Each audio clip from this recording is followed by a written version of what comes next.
السلام علیکم ورحمۃ اللہ وبرکاتہ۔ بسم اللہ الرحمن الرحیم۔ نثار تیری چہل پہل پر ہزاروں عید ربیع الاول، سوائے ابلیس کے جہاں میں سبھی تو خوشیاں منا رہے ہیں۔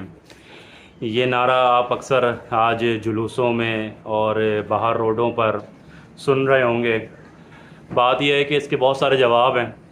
سوائے ابلیس کے جہاں میں سبھی تو خوشیاں منا رہے ہیں، آپ ذرا آج سے 60 سال 70 سال پہلے اگر اپنے آباء و اجداد سے پوچھیں گے اور ان لوگوں سے پوچھیں گے جو اس وقت تقریباً 80-90 سال کے ہیں، تو وہ بتائیں گے کہ 12 وفات منائی جاتی تھی، 12 ربیع الاول نہیں منایا جاتا تھا۔ تو ان سے پوچھیں کہ آپ آج سے 70 سال 80 سال پہلے کیا تھے سوائے ابلیس کے جہاں میں سبھی تو خوشیاں منا رہے ہیں۔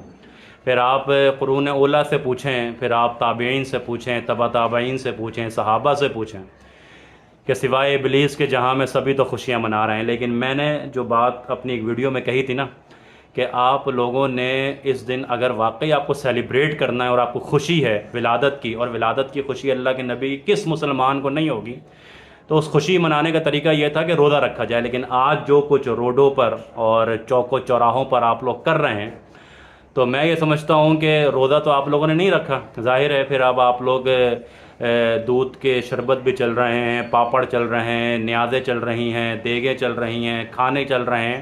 تو طریقہ تو اللہ کے نبی کا یہ تھا کہ ہم نے روزہ رکھنا ہے اس ولادت کی خوشی میں۔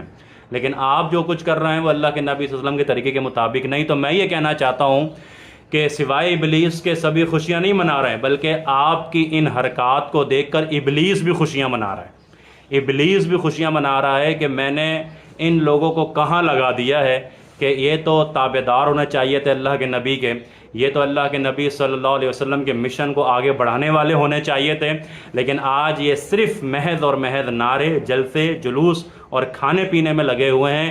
تو سوائے ابلیس کے جہاں میں نہیں، بلکہ اس کو یوں کہہ لیجئے کہ ان غیر شرعی کاموں کو دیکھ کر اور ان غیر شرعی حرکات کو دیکھ کر ابلیس بھی خوشیاں منا رہا ہوگا۔ میرے دوستوں، میرے بھائیوں، آپ سب ہمارے بھائی ہیں، ہم سب مسلمان ہیں۔